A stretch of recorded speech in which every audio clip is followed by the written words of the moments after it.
things because I like to put my energy into things that help people. So I currently am working for the Bureau of Elections, so I'm doing voter registration. So that means reaching out to people that are eligible but unregistered or walking them through the process. And I'm working on a returning citizens initiative. So anyone that's leaving incarceration, we're getting them registered to vote, or anyone who's in jail but not charged with anything, they still have rights to vote in Michigan. So that's my current thing, but I have background working in workforce development and kind of grant management for the Trade Assistant Adjustment Program and Rapid Response. So anyone who is laid off from their job, there's federal funds that are available to help them go back to school, help with reemployment. So that's kind of my background as far as finding resources for people that they may not know exist to help them in a nonpartisan way. So yeah, that's me. It's very nice to meet you. So I'm Wilhelmina, and right now I'm in the process of a PhD at the New School. Charla and I attended the same institution for my MA and for her PhD, and we worked together on Refugees Welcome. And I have a background in community organizing. I worked for a climate advocacy organization. And so being here is sort of like a continuation of Charla and our work together, but in a different capacity. So that's... Yeah, I really like working with Wilhelmina. She does a really great job.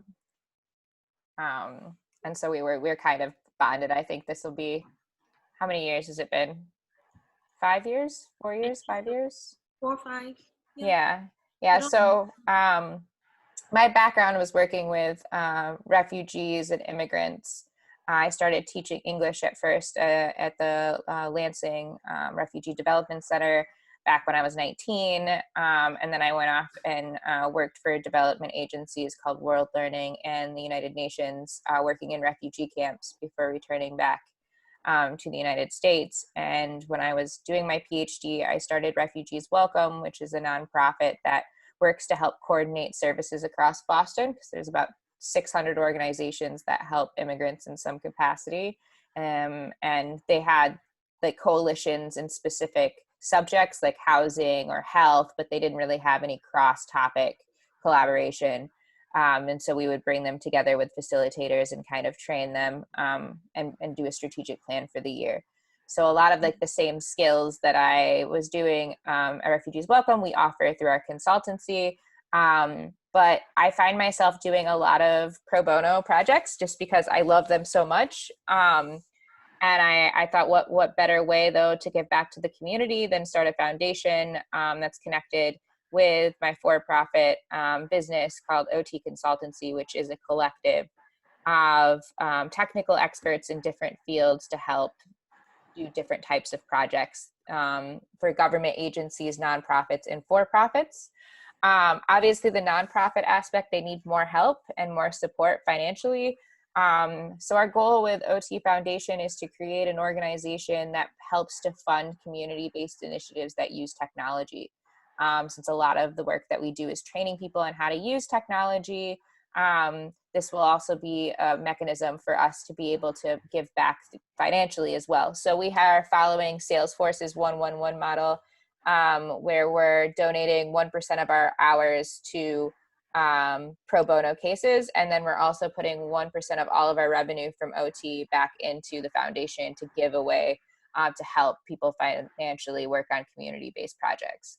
And what's a little bit different right now is that the OT consultancy, we're very like, our focus is hyper local support.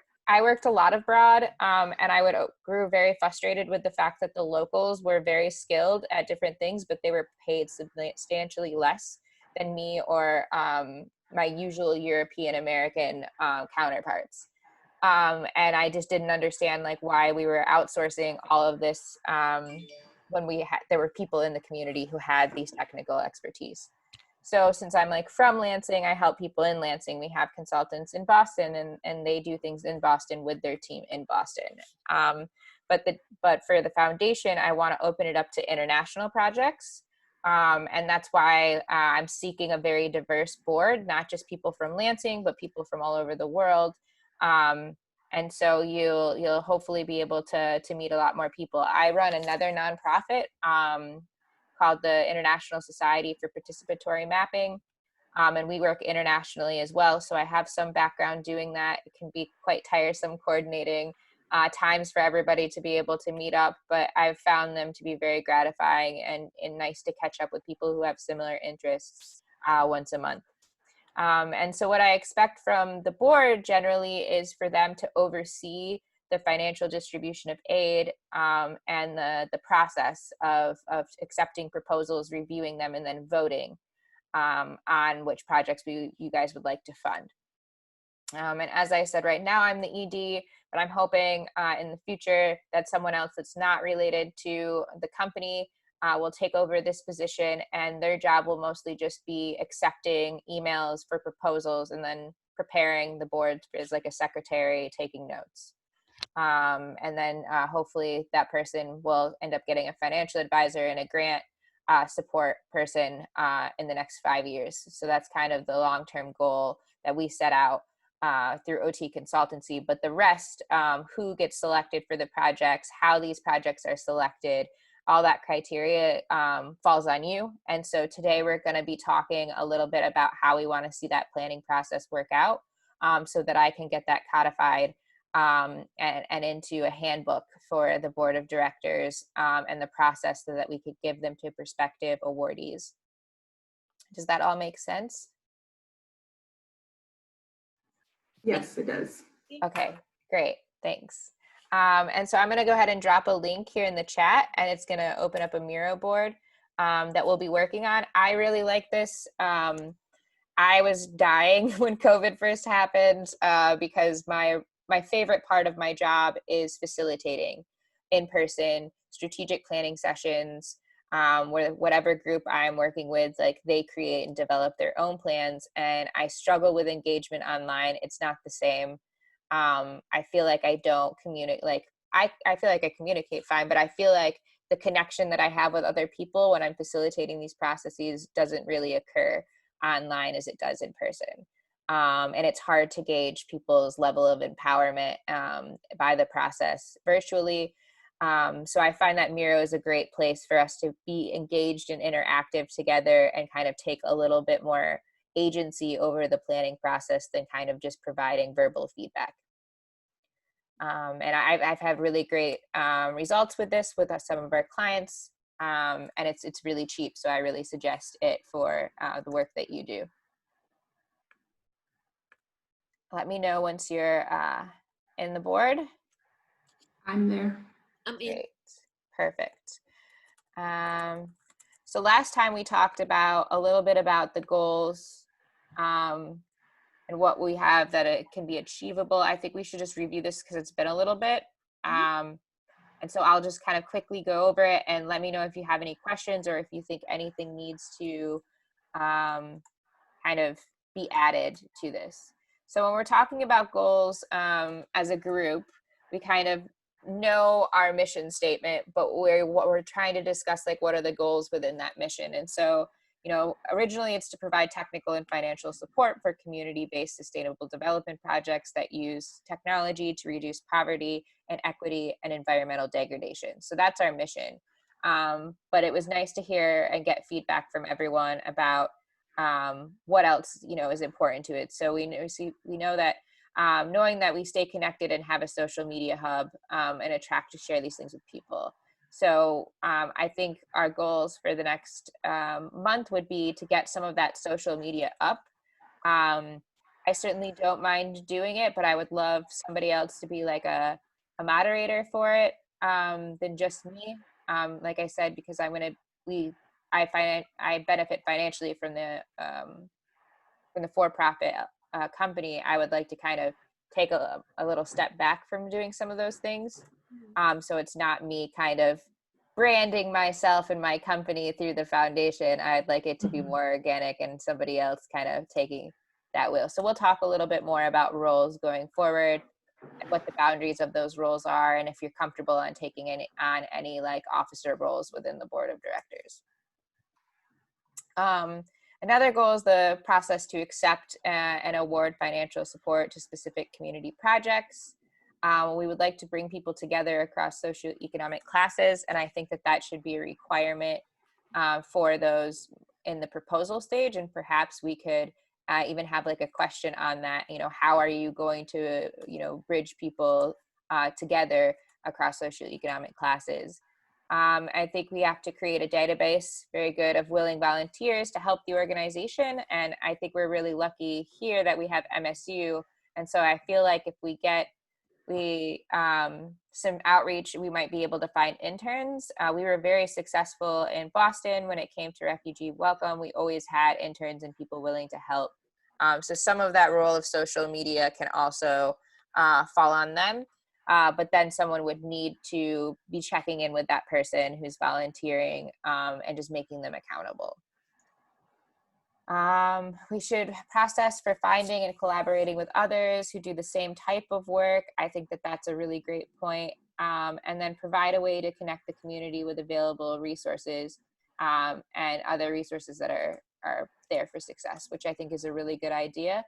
We have a lot of resources at OT Consultancy and on our website, but also on our app.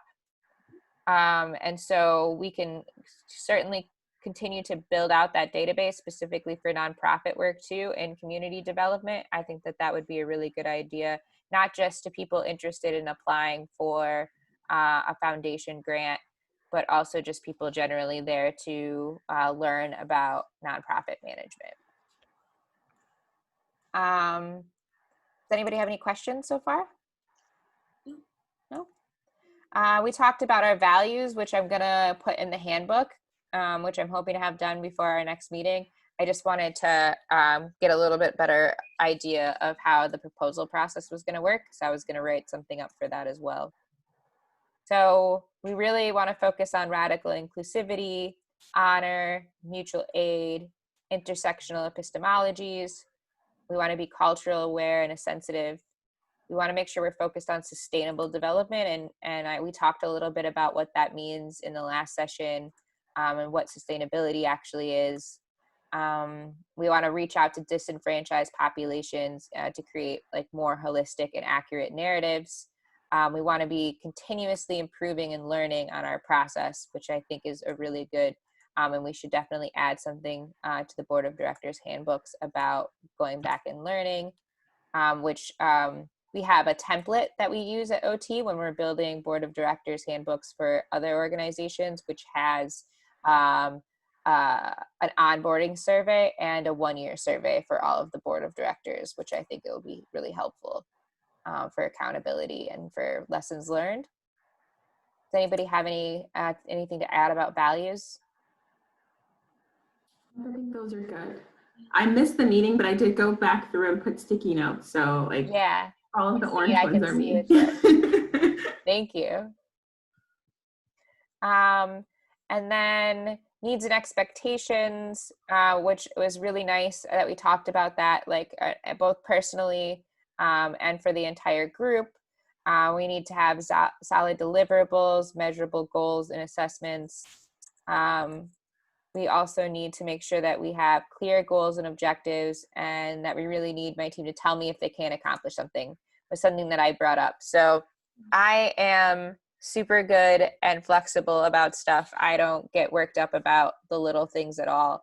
But the only thing that I have a personal pet peeve about is if somebody says, I'm going to do something and then can't do it, but then never lets the group know.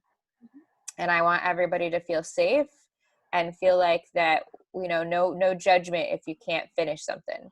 And somebody else will gladly pick up the slack. It's just important that we communicate and we create a good vibe so that everybody feels comfortable communicating when they can't reach those goals. That's also mine. If you say you're going to do it, I want you to do it. And if you can't, I will help you, but you have to communicate effectively.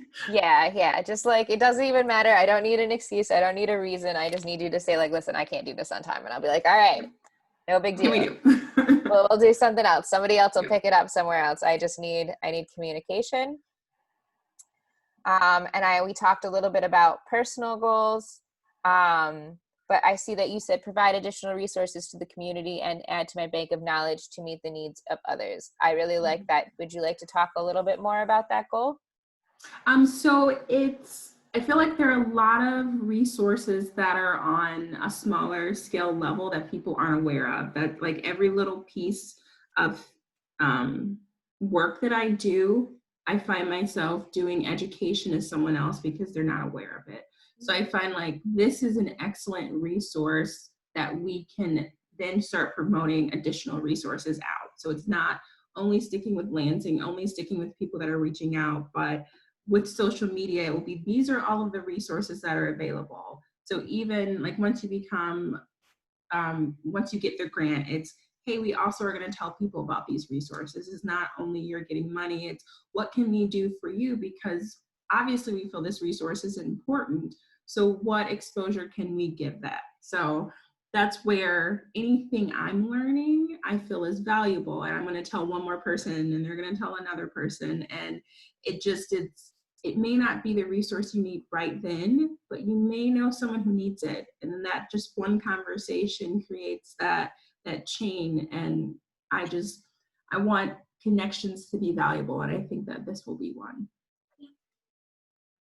So I resonate with that. Yeah. That's great. And right now we're working to create, we're redoing the OT website for our actual company. And as a part of that, we're going to it's going to have like a built-in survey where it asks you step by step, like what your needs are of your organization are based off of certain questions. And then a list will pop up of resources based on that need. And then also a specialist within the OT collective will also you'll be able to find them quickly based off of your needs. That's awesome. And so hopefully let's say you're meeting with a potential awardee and you're talking about their needs, whether or not they get the award or not, they can still find something beneficial about the process of engaging the foundation. And so you could take them through that survey and then say, oh, here you go. Here are the different resources that are available. Charla specializes in this, or Jeff specializes in this. They owe X amount of pro bono hours. I'm sure that you could schedule a complimentary consultation with them, and they can also help you. Right. Yeah, I think that is important. Yeah. So hopefully we can work on that, and that should be being built sometime. Hopefully we'll have some sort of prototype out by the end of December. Mm-hmm. But it has a lot to do with me coding. So I do a lot of the coding myself. So we'll see. This is that's like my side project. Okay. And then we talked about some of our strengths and weaknesses. I think we should go back over that. I think that's kind of where we stopped. And then rules and action points. We decided on one person, one vote. There's a timeline for voting. There's tabling, and then a timeline is set by circumstance. So 1 month to 1 week, 1 week to 24 hours, 2 to 3 months to 2 weeks. And then our voting methods is 60% has to say that they approve. Bylaw changes must be consensus based. And then we make decisions doing award choice by ranked voting. We have monthly meetings. We're not supposed to miss more than 3 meetings, or you can be asked to take a step down from your position on the board. And then it's this conduct that violates our core values of coming to the organization. I agree, and I think we should also talk about some processes for grievances. Which I think is really important and shouldn't be pushed off to different points. So I have language around grievance policies that I can present to you for the next meeting. But if you have additionally any resources about grievances that you have found worked really well in the past, please feel free to email the group, and we'll make sure to set the agenda for that for our next meeting. Okay. Let me take a note on that real quick.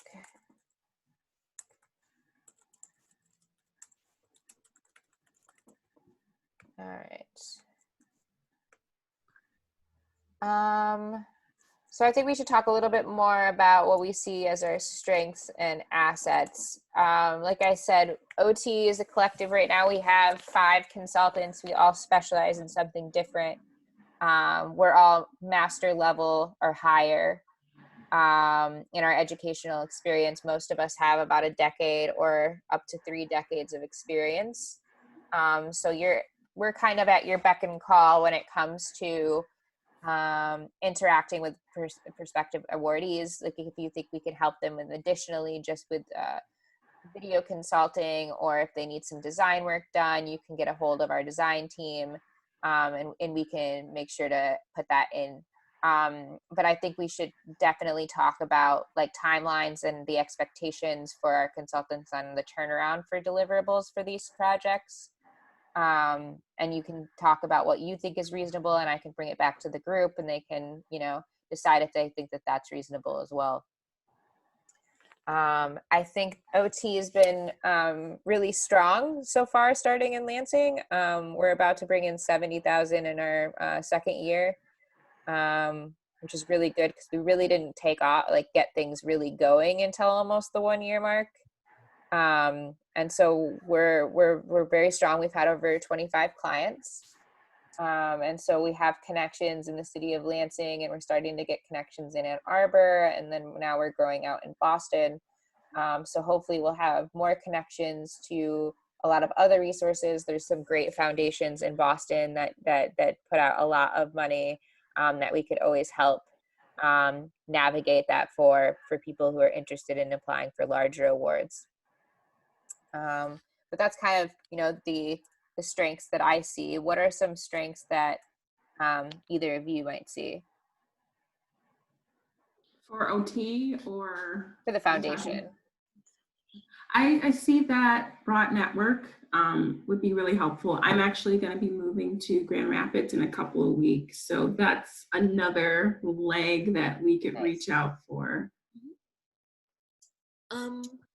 So I have networks in Boston, and I'm building networks in New York.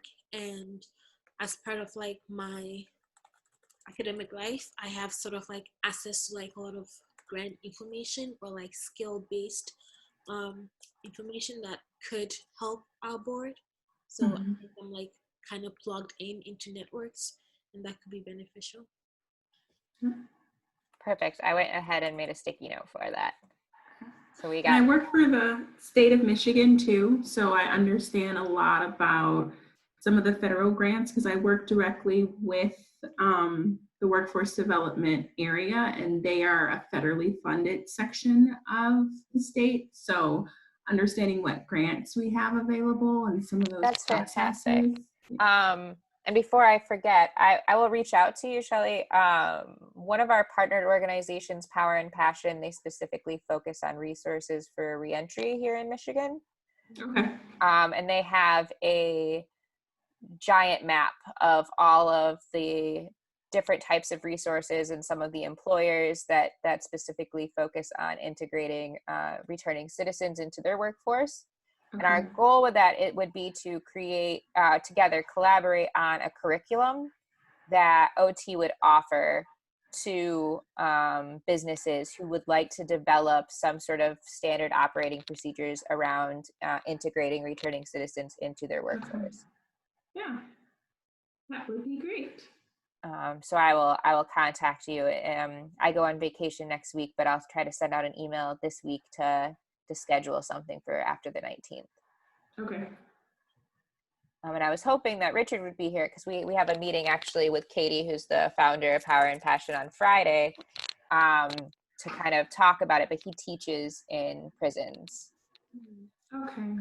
And so we were kind of talking about how we could help them and strengthen the partnership that we have with Power and Passion. But if you're looking for resources, their website's pretty cool. It's got a lot of great stuff on there. Yeah, ours right now, it's getting them their ID, knowing when they're going to be released, getting their ID set up and getting them registered to vote, and then also setting them up with an employment counselor so they'll know what's available. And then on the Michigan Department of Corrections side, they have employment counselors and say these are the resources that are available if you go to a Michigan Works office or something when you're trying to find a job. Yeah. Okay, great. Yeah, she helps to coordinate a bunch of different types of services. And she also does like, I can't even get into it. She does so many things. It's crazy, but she was also helping them with like getting phones, access to phones, access to stuff like that. So they're definitely like with the state of Michigan, there's so many resources that you could use under the workforce development grants. It's anything that is a barrier to your employment. You need a car, or you need a phone, or you need clothes. Like all of those things are there. And I actually am working with a returning citizens, I think it's Criminal Justice Roundtable or something. I forget exactly what it is, but it's a lot of organizations are doing the same thing without knowing that there's grant money available for it. So they're trying to do it on their own. But yeah, with workforce development, there are so many things that you can have covered if you are trying to find a job. If you haven't earned a degree before, there are certain that are available, certain age, certain locations. So yeah. What times are usually available to like schedule a discussion about that? Usually the evenings, but during the day, because I work from home, if that works too, I can just do you go happen to around. have time at noon on Friday? I can say yes, because Fridays I usually don't do anything, but I'll look just in case. Well, we can just, Zoom you in. Friday at noon works. And that would be great. I think that me, Richard, and Katie are going to meet in person at the Fledge, but I think like we could just Zoom you into that meeting and have a greater discussion, because I'd like to get your feedback on things, if that's okay. Yeah, just send me an invite. Okay. Friday at noon I'm free. Great. Perks about working from home, I can make my schedule when I make my schedule. I've been working at home for 5 years now. I don't know what I would do if I had to go back to a normal work environment. Sometimes I'm like worried about it. I'm like, what's going to happen if I can't make this work and I have to go back to like a real job? That's a great nightmare. Yeah. It sounds, that's why I'm staying in school forever.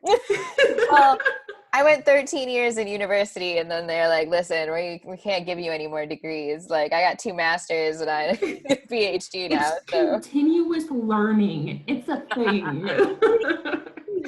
Oh no, they're trying to kick me out. I'm a rebel rouser. I was in the union and stuff, giving them a hard time. So they're probably happy I'm leaving. What do you see as our weaknesses? Because we're new, it's going to take some time to kick us off so that we really know what direction we're going, because we're developing something at the same time that we're learning. So we want to make sure that we're going in the right spot, and all of us aren't quite here yet. So it's anytime we get someone new on, we have to make sure they're on the same page, and if they have anything to contribute on that first level, we have to make sure so that we're not too far in the weeds before we're getting like the whole team on board. Yeah, I agree. So, yeah, I think our sort of like lack of structure, which is because we're new, can be like maybe a stumbling block in us trying to like communicate what we do, or sort of like invite people in. I think our lack of structure, which is to be expected and will like continue because we're gonna keep getting new people, will be one of our weaknesses. I completely agree. And Wilhelmina's a little bit more familiar with this kind of unfocused strategy, because what I do is I can create something like a very loose outline of an organization, but when you're building it, I think it's really important to engage the people who are going to be working within the organization from start to finish when you build it, as it encourages accountability. It encourages, feeling like you have a stake in the organization, that you helped to create it. And that's really important. And that's why, like, for Refugees Welcome, even though I had the idea and I did the original fundraising for it, I was like, I want the board of directors all to be founders of the organization. It was something that was really important to me. And I would hope to like foster that type of engagement in this foundation as well. But especially if you haven't did any participatory type of facilitation work like that, it might seem like it's very unstructured, but I assure you that like I have a structure to this madness. But if you communicate that to people, so yeah, the lack of structure is the structure. Yeah, just go with that. Everybody says that whenever I'm doing a participatory research project. They're like, I feel like I don't know what we're doing, and I'm like, that's the point, because the people are the people who figure out like what they want to do, and then we help them implement it. They build it from the ground up instead of the top down. I've gone through a lot of sessions. A former boss of mine, I love her. She will get like just a white sheet of paper, and we have to put stickies all over it. So it's that really bare boned, anything goes right now. And then we have to narrow it down, because if you limit too much, you're going to miss things. And then you're halfway through and you're like, oh, why didn't we think about that? Well, we had limited our scope. So I've gone through this in person where you have to get up and put your sticky note up there. It also keeps you engaged. So I'm familiar with this whole process, and it is helpful because it involves everyone at the very beginning. And if people know why they're doing something and they feel like a part of them is in it, they're going to do it differently. They're going to be more invested in it than, well, this is what you told me to do kind of thing. Yeah, no, I completely agree. And I think the reason why Refugees Welcome, because I purposely wrote myself into only a 2-year executive director, and then I pulled out and put in a new executive director because I was worried that transition wouldn't do well, because I spent a lot of time learning about group behavior, organizations, how they're created, how they fail, because the majority of nonprofits fail. Only 1 out of 10 will make it to year 5. And I think Refugees Welcome is actually this is going on their year 5. So I'm like really happy that ended up working out so well. But I credit this kind of looser strategy of having people build the program and what they would like to see the organization do, rather than me try to force my views on other people. Right. So that's kind of why this feels very loose, but it's supposed to. So that's okay. When you describe it to someone else, they're going to be like, that sounds really touchy and feely. I don't know about that. But hopefully we can get through that awkward part. And then once we start codifying and you actually hold the board of directors manual, you'll be like, I've helped make this and I get it now.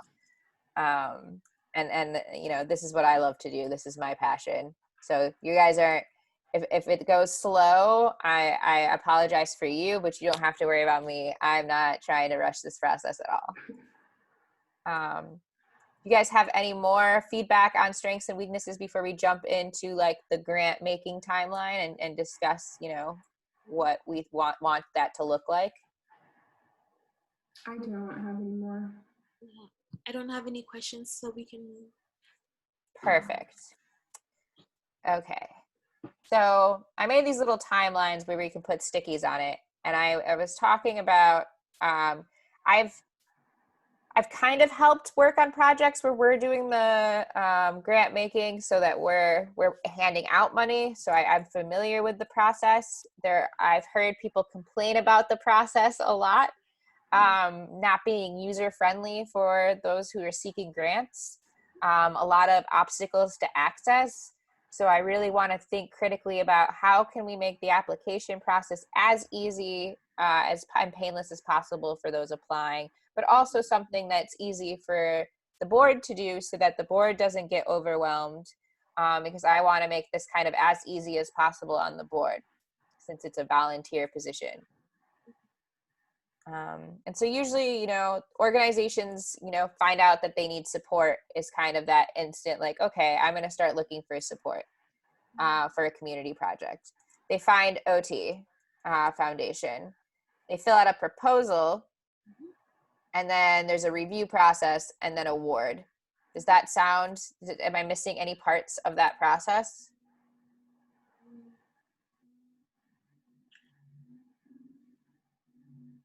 Nope. The only thing I can think of when I was doing grants at the state, it was determining the award schedule. So do you anticipate all of the award going on at one time, or? I know that lots of organizations who get a lot of applicants just end up moving to a scheduled award system where it's once or twice a year. But I find, like, for instance, with the society that I work with, we don't get a whole lot of applications, maybe one or two every couple of months. And so we just do it when they come, when somebody applies. So I'm not sure if we want to schedule it ahead of time and so we don't have to change it later, or if we want to start on a rolling basis. What are you both feeling about that?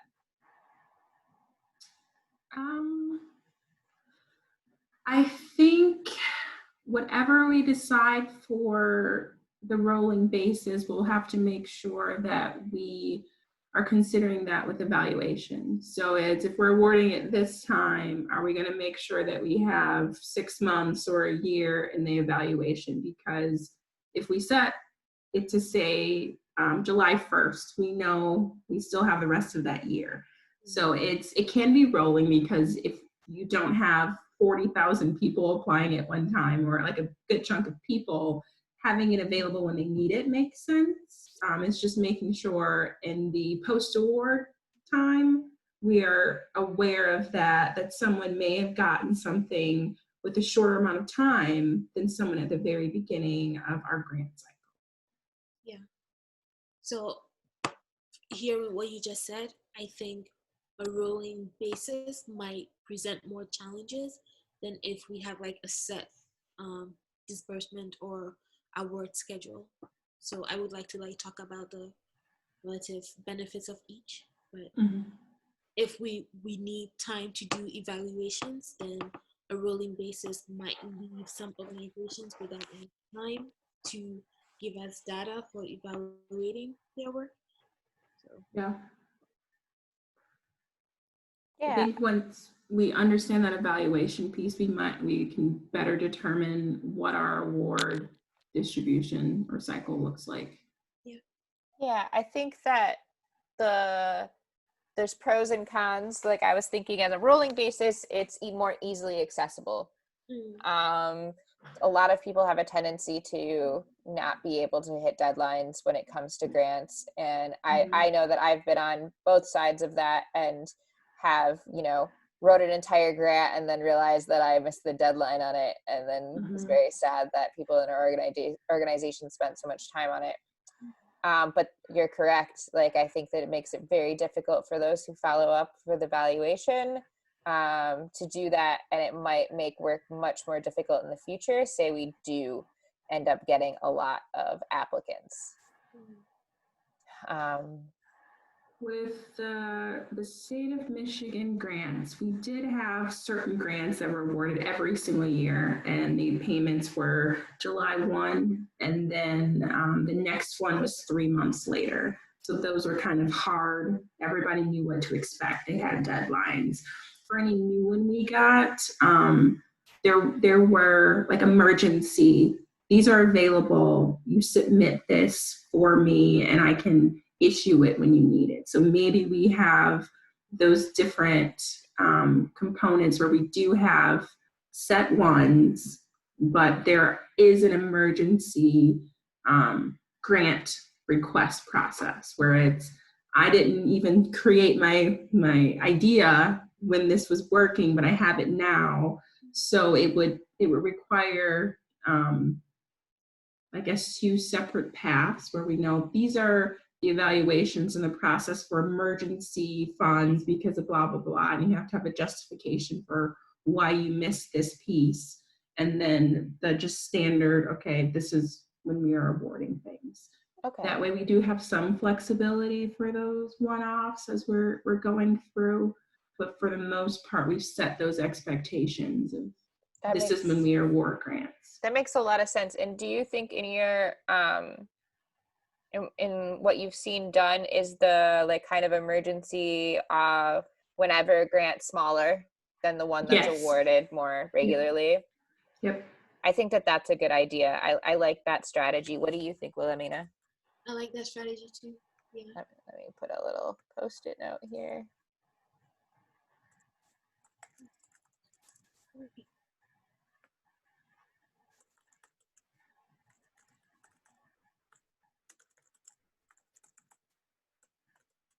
Because the 2 grants were just like regular workforce development stuff. Those were consistent each year. Yeah, like And then maybe there like a was $250 to $250, $500 Yeah. for like technology Yeah. that they need or something that can be Yep. And they didn't know, and because we had an opioid thing, so suddenly we had money for that. It's like, hey, do you need to upgrade, blah blah blah, or have you seen a high number of those cases? So Yeah, or if they need technical feedback, perhaps those can be on a rolling basis, because they're not like, it probably won't need a lot of evaluation because we're not giving them a large lump sum of money.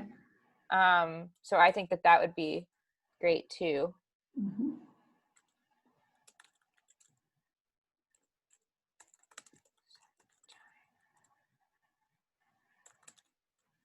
I like this idea. This is going good. Okay.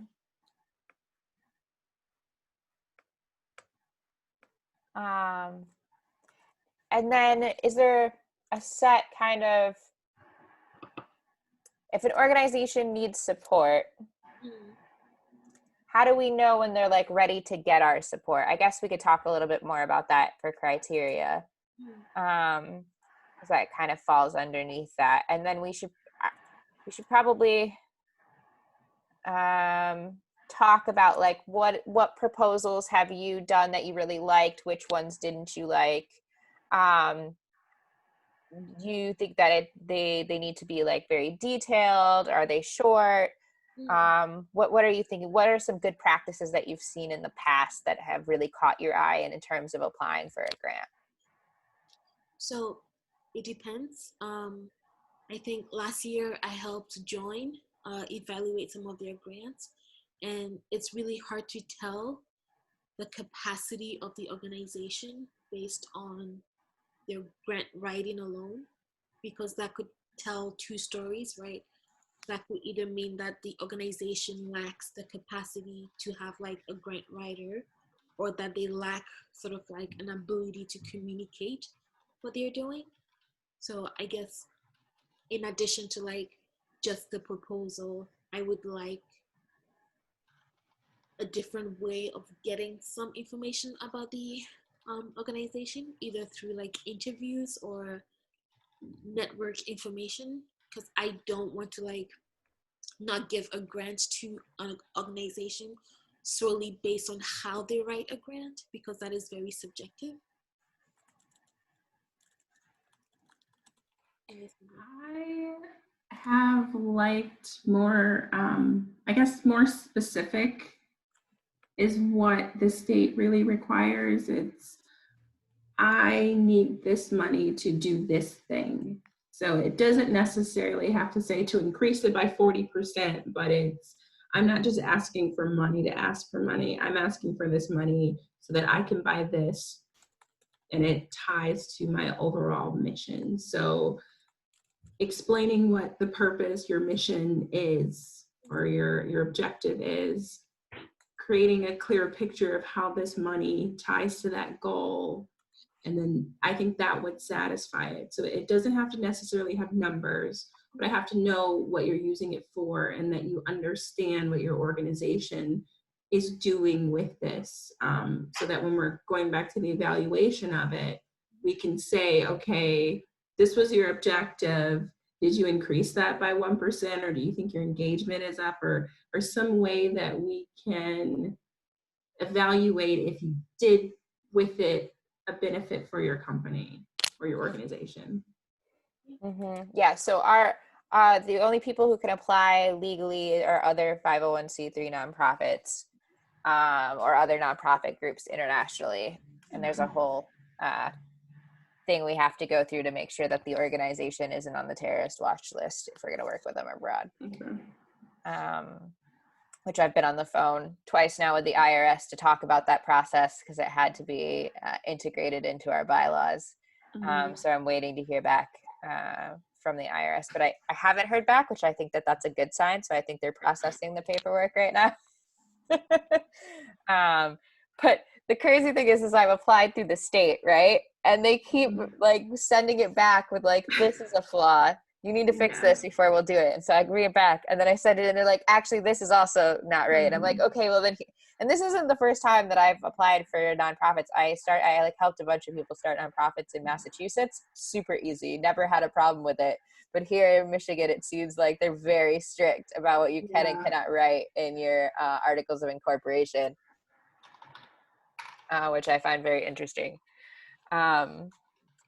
So yeah, I think that we should have very focused objectives questions, but I like what Wilhelmina was talking about. And recently, our consultants did an organizational capacity assessment on 70 overdose prevention organizations across the state for a CDC and a Department of Health project. And we got really good feedback with our survey methodology. And so I think I'll send that to you just to review. And then maybe we can take some of those questions to actually identify if they have the capacity to scale their programs in some way.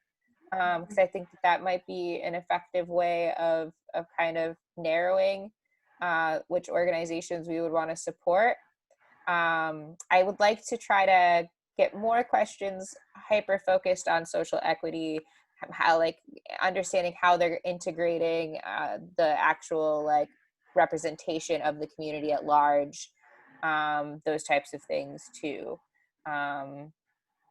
And so I think we'll work on something that has a set of criteria based off of some survey questions that are just like rank choiced, and then project description, a project budget. But I would like to, in my personal opinion, after doing the MODA project and hearing, we had a lot of focus groups with overdose prevention organizations across the state. And one thing is almost all their funding comes from the state, is that they feel like the application process, the eGram system is horrible. They don't even bother doing it. They would rather just get donations of food and like things that are physical to deal with the money from the state. It's awful on the other side too. Yeah, is it really bad for you too? Yeah. I'm so sorry. Like that's what they said at the health department too, that it's just bad all around and they hate it and I don't know what the government's doing with their technology. It's just all of it's really bad. You and me both.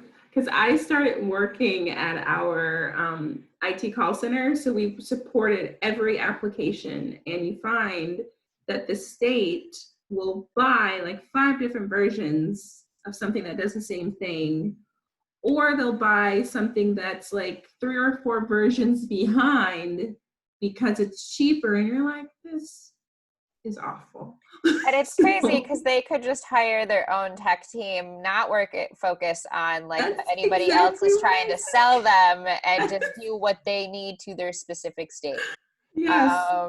Because I've been there 5 years, and like they hate me in every meeting because I'm like, 1, I'm a taxpayer and this is wasting money, and 2, it would make sense for us to hire people that do these things so that we don't have to waste money every time we need to update or troubleshoot or adjust it. But exactly. I'm just a millennial and I make too much noise. I think the function of bureaucracies though is to be dysfunctional.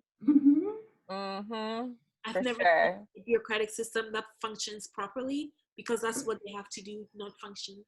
So it's not us, it's them. Yeah, it's just not functioning properly at all. Yeah.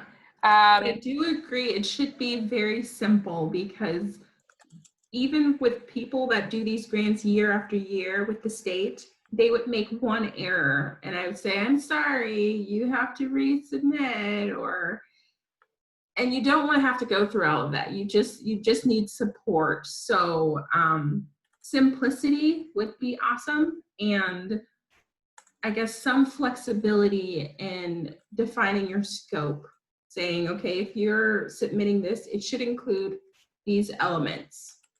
If you want to give more, great, but don't make it where they spend 2 years just writing it to maybe get Right. it Like or it's maybe insane. not It's get it. insane that they have to like literally take months to write it and then like a year to like figure out what's really going on. How are you supposed to budget if you don't know where the money's at? Like, I heard Didn't do just my work because I horrible spent time on stories this. because we interviewed like an hour interview for 68 organizations, and asked them specifically like, do you use egrams, like what's your experience with it? And it was not good. We submitted a report to the state. So Yeah because like like I said, some grassroots organizations were like, I won't even apply to any of that because it's just not even worth our time. It's lots of hoops, so something simple would be great. The criteria, some flexibility, because just being on the other end of it too, it can be too strict where you're just like, is this right or not? And then you're wasting time figuring out if it's a yes or no. And No, I get it. Well, I don't want to go past our time because I know Wilhelmina has a hard cutoff, but I just wanted to recap on what we talked about today.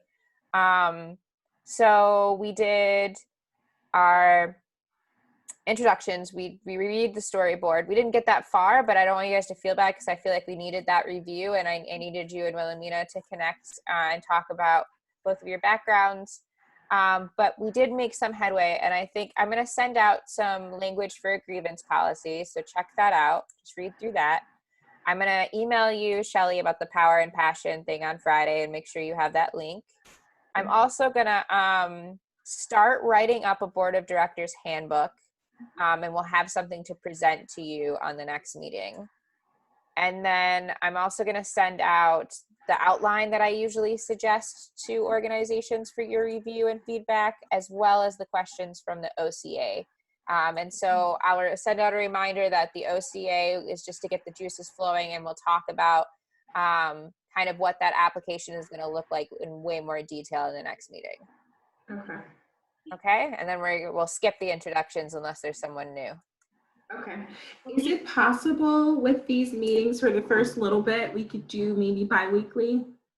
Would you like to do that? Because I'm totally down to do that. Yeah, because I feel like there's so much space in between. I got to ramp myself back up to think about it versus like every 2 weeks, it's a little bit fresher than like a month. And then if we miss a week, it's another month that we're doing. And I think at the very beginning, more kind of reinforces what we're doing. I don't know if that's everybody's time commitment, but I know as far as me thinking about it, since it's newer, I want to talk about it more to kind of integrate it into regular habit of mine. Yeah. How do you feel about that, Wilhelmina? So as long as we meet bi-weekly on Mondays, I'm fine. Okay. Friday as like a second date, but I'm fine with bi-weeklies. Okay, yeah, I would prefer that as well. I just didn't want to strain your guys' time. I think maybe if we could just put it in our heads that we'll do every other week until December, I feel like we'll make a lot more headway that way. And so that'll also push me to do more outreach and get a couple more board members here regularly so that we can power through this and really get the guidelines and all of that. And hopefully my goal is by the beginning of the year to kind of present this to the public and be able to start being open up to some different projects and things that we can still support. Monday would be good for me too, Monday evening. Perfect. So I will go ahead and schedule this on the app and on the calendar invite for bi-weekly going forward.